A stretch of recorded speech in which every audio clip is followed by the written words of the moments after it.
Boa noite a todos, queridos irmãos e irmãs. Hoje eu vou ler do Evangelho segundo o Espiritismo, capítulo 3, item 6, Destinação da Terra, causa das misérias humanas. Assunto muito interessante. Espanta-se em encontrar sobre a terra tanta maldade e más paixões, tantas misérias e enfermidades de toda sorte, e se conclui disso que a espécie humana é uma triste coisa. Esse julgamento provém do ponto de vista limitado em que se está colocado e que dá uma ideia falsa de conjunto. É preciso considerar que sobre a Terra não se vê a humanidade, mas apenas uma pequena fração dela.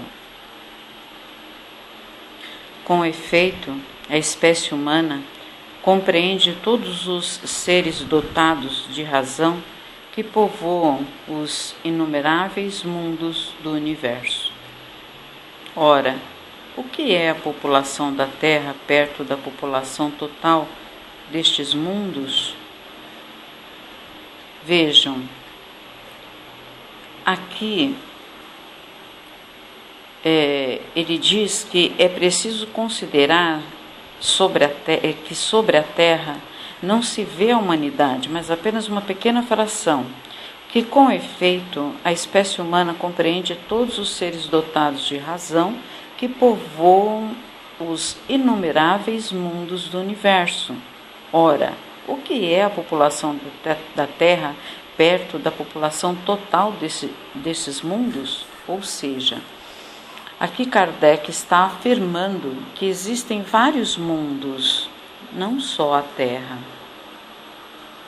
E nós podemos prolongar isso ou ampliar isso, colocando que existe aqui a Terra, que é o nosso plano físico, e existe outros mundos no plano espiritual. Se você lê a Bíblia no Antigo Testamento,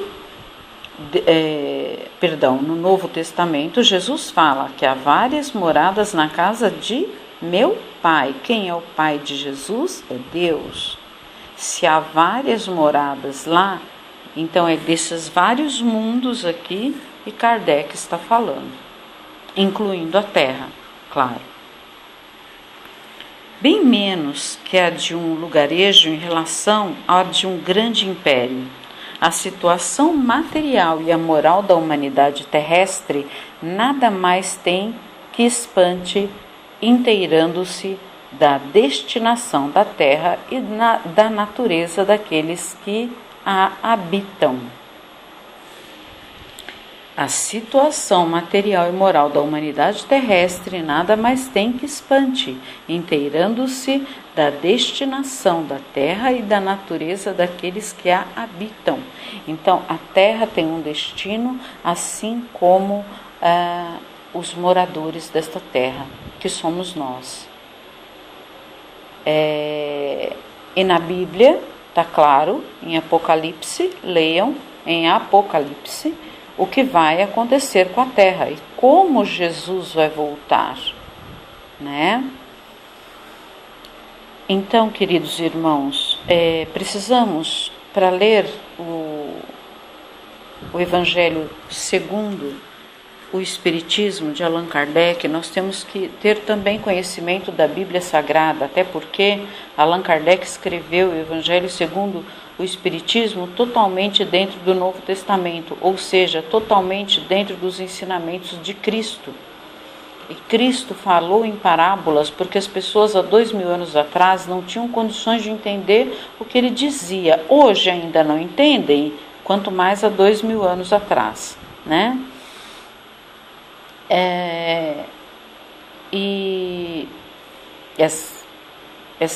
Hoje mesmo eu estava vendo aí um telejornal e um pastor está preso porque matou a ex-nora. Então, como está escrito na Bíblia Sagrada, nem todo aquele que diz que está falando em nome de Deus está realmente. Temos que tomar certos cuidados. Temos que ler as Escrituras, ler a Bíblia, questionar, ler o Evangelho segundo o Testamento,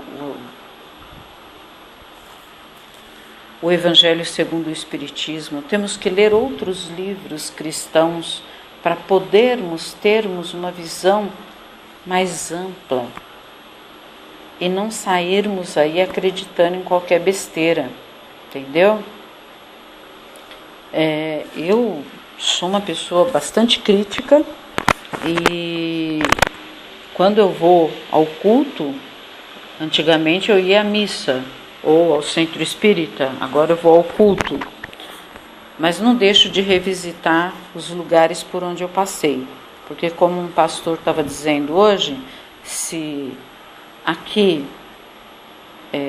se na tua igreja é a casa de Deus, na minha igreja também é a casa de Deus, na igreja do outro irmão também é a casa de Deus, independente da denominação que tem, então nós temos que respeitar. Porque Jesus falou que onde 2 ou 3 estivessem falando em seu nome, lá ele estaria. Então nós temos que respeitar a igreja, a denominação dos nossos outros irmãos, ok? O item 7. Far-se-ia dos habitantes de uma grande cidade uma ideia muito falsa, se fossem julgados pela população de bairros ínfimos e sórdidos. Ok? Nem toda a população de uma determinada cidade pensa igual ou pensa da mesma forma que o outro. Em nenhum lugar do mundo, em nenhuma etnia é assim. Existem regras de sobrevivência em etnias, em estados, em cidades, em municípios, em países, né, do mundo, mas ninguém pensa igual. Ok? Num hospital não se vêem senão doentes e estrupiados. Numa prisão de forçados vêem-se todas as torpezas, todos os vícios reunidos em regiões insalubres. A maior parte dos habitantes são pálidos, fracos e sofredores. Ok? Então, assim como existem espíritos sofredores no plano espiritual, existem também habitantes fracos, pálidos e sofredores nas prisões ou até mesmo no hospital, dependendo da situação em que se encontram. Principalmente aqui no Brasil, que os hospitais estão numa verdadeira calamidade pública, né? De descaso dos políticos brasileiros. Eu não digo todos, mas uma grande maioria fez horrores no Brasil. E nós estamos vendo aí o resultado. A educação vai mal, a saúde vai mal, segurança vai péssimo. Quando eu falo segurança, não é só os policiais. Nós temos aqui em São Paulo viadutos caindo, viadutos com infiltrações, com fios, ferros expostos, enfim. Isso é cuidar da nossa segurança, né? Também, e que não está sendo feito.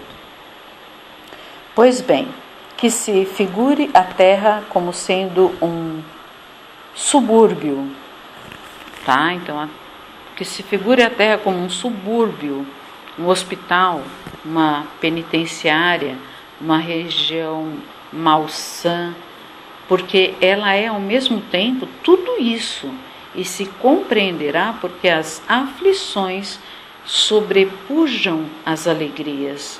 Então, realmente, nós temos mais, por mais feliz que a pessoa seja, chega um momento da vida dela que ela tem mais tristeza, mais aflições do que alegrias, tá? pois não se enviam a um hospital as pessoas sadias, nem às casas de correção aqueles que não fizeram mal, e nem aos hospitais, nem às casas de correção são lugares de prazeres. Certo? Ora, da mesma forma que numa cidade toda a população não está nos hospitais ou nas prisões, toda a humanidade não está sobre a terra.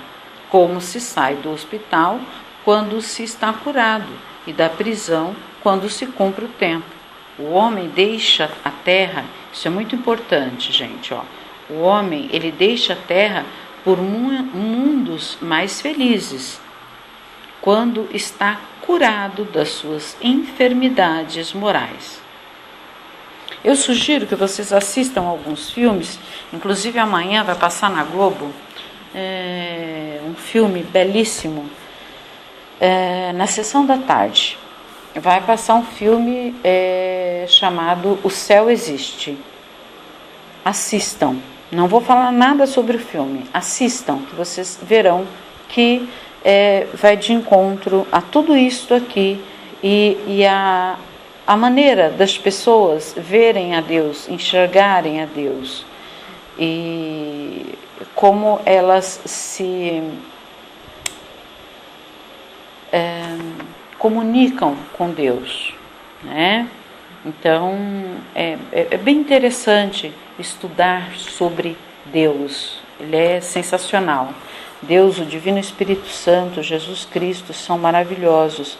E Kardec, com certeza, ele recebeu ordem de Deus para transformar uma brincadeira,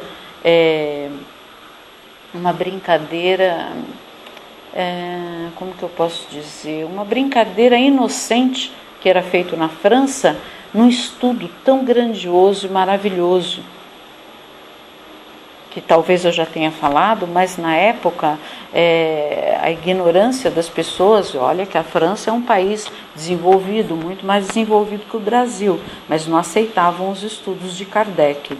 E muitos livros, como ele ficou sabendo que Chico Xavier estava desenvolvendo um trabalho sensacional aqui no Brasil, ele mandou muitos livros para o Chico Xavier. Alguns, o pai do Chico, com ignorância, mandou queimá-los, mas Deus, quando quer fazer a obra, quando quer transmitir conhecimento, não tem quem pare ele, né? Deus é Deus, e fim de papo, só isso.